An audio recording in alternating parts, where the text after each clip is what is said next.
अस्सलामु अलैकुम रहमतुल्लाहि व बरकातुहू। डियर स्टूडेंट, खैरियत से हैं। आज हमारा electronics third year power electronics second chapter power diode के मुतालिक है। डियर स्टूडेंट, आप जानते हैं पावर डायोड क्या है। पावर डायोड एक ऐसा डायोड होता है जो हाई करंट, ज़्यादा करंट को हैंडल करने के लिए इस्तेमाल किया जाता है।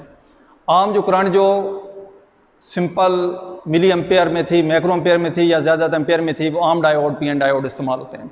लेकिन जहाँ पे करंट की वैल्यू बहुत ज़्यादा हो जाती है, उसको हैंडल करने के लिए पावर डायोड का इस्तेमाल किया जाता है।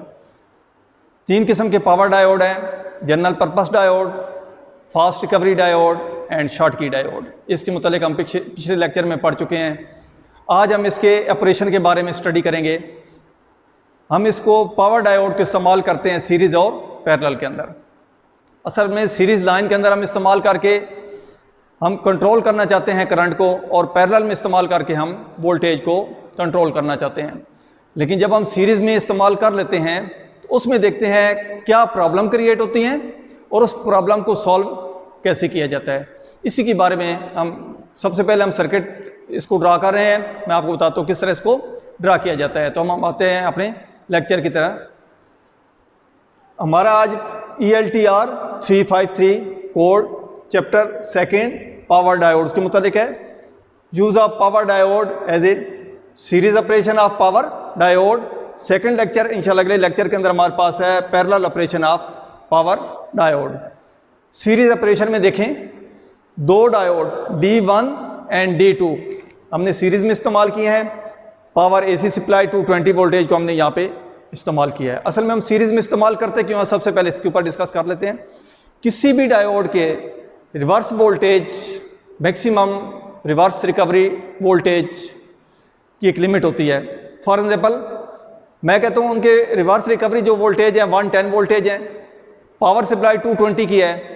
अब यहाँ पे इसको हम इस्तेमाल नहीं कर सकते, तो वहाँ पे एक ही बजाय 2 डायोड का इस्तेमाल किया जाएगा, ताकि एक डायोड पे जो है 110 ड्रॉप हो, दूसरे पे 110 हो।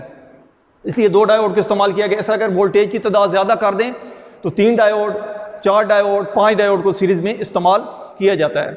अब जब हम 2 डायोड को इस्तेमाल कर लेते हैं तो दोनों का मटेरियल सेम है, डोपिंग लेवल भी सेम हो, एक जैसे सिस्टम में इसको तैयार किया गया हो, लेकिन इसके बावजूद भी इसके रिवर्स और फॉरवर्ड जो ब्रेक ओवर वोल्टेज होते हैं उसमें फ़र्क पड़ सकता है। फॉरवर्ड बाइस में हम जब इसको इस्तेमाल करते हैं तो 0.7 या 0.3, जर्मीनियम हो 0.3 और सिलिकॉन हो तो 0.7 के बाद ये ऑन हो जाएगा। हमारा ज़्यादा मसला रिवर्स के साथ है। जब हम रिवर्स बाइस में इसको इस्तेमाल करते हैं, ना भी करें तो AC रिवर्स में इसके ऊपर अप्लाई होगी।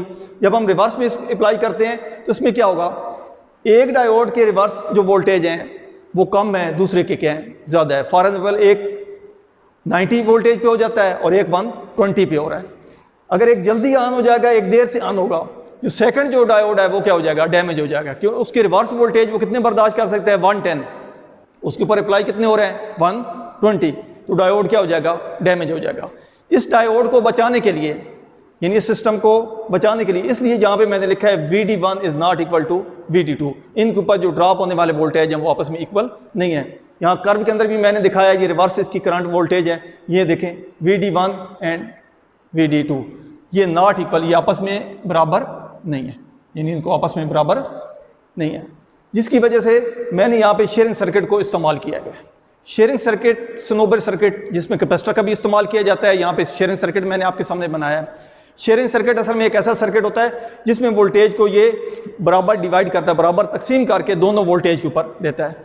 अब यहाँ पे मैंने 2 रजिस्टर इस्तेमाल किए हैं, R1 और 2।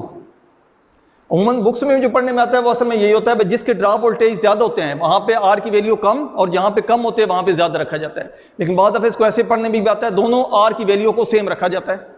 जब दोनों R की वैल्यू, R1 R2 की वैल्यू आपस में सेम रखी जाएगी, तो इसमें देखें डियर स्टूडेंट, करंट सीरीज में है, सीरीज में करंट सेम होगी।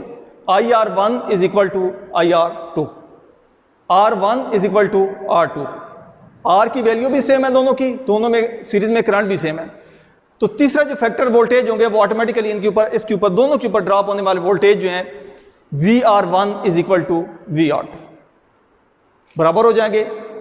अब हम आते हैं डायोड की तरफ, इन दोनों के ऊपर ड्रॉप होने वाले वोल्टेज बराबर हैं, दोनों आर की वैल्यू सेम है, पास होने वाली करंट सीरीज में सेम है। अब हम कहते हैं अगर हम आर और डायोड को देखें, दोनों पैरेलल में मौजूद हैं, तो इसके ऊपर VR1 और VD1 आपस में इक्वल हो जाएंगे, क्योंकि पैरेलल में वोल्टेज क्या हो जाते हैं, सेम हो जाते हैं। ये मैंने यहाँ पे लिखा है VR1 is equal to VD1।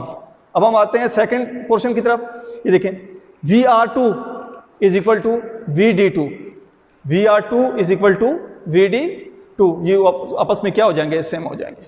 अब हम देखते हैं जब इन दोनों के वोल्टेज आपस में बराबर हैं, इस दोनों के वोल्टेज आपस में बराबर हैं, यानी R और डायोड के वोल्टेज बराबर हैं, R2 के वोल्टेज VD2 के बराबर हैं, तब हम देखते हैं VR1, यानी यहाँ इक्वेशन इसमें देखिए VR1 is equal to VR2, ये पहले हम कर चुके हैं इक्वेशन में, VR1 बराबर है VR2 के, तो ऑटोमेटिकली क्या होगा, इस इक्वेशन को अकॉर्डिंग टू इक्वेशन नंबर, इसको कोई नाम दे देते हैं equation number 1, according to equation number 1, तो हम देखेंगे भाई इसके वोल्टेज जो हैं VD1 is equal to VD2, यानी शेयरिंग सर्किट के लगाने से VD1 बराबर हो जाएगा VD2।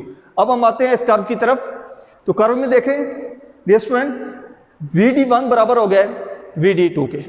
अब इसकी लीकेज या रिवर्स जो करंट होती है वो कम या ज़्यादा हो सकती है, लेकिन अमूमन बराबर होती है, क्योंकि ये सीरीज में इस्तेमाल किए गए हैं, डॉटेड में सिर्फ सेपरेट इसको अलग दिखाया गया है। तो यहाँ पे देखिए इसकी रिवर्स जो वोल्टेज है, रिवर्स ब्रेक डाउन वोल्टेज की जिसको नाम दिया जाता है, वो आपस में क्या हो गए हैं, इक्वल हो गए हैं। तो हम कह सकते हैं VD1 is equal to VD2।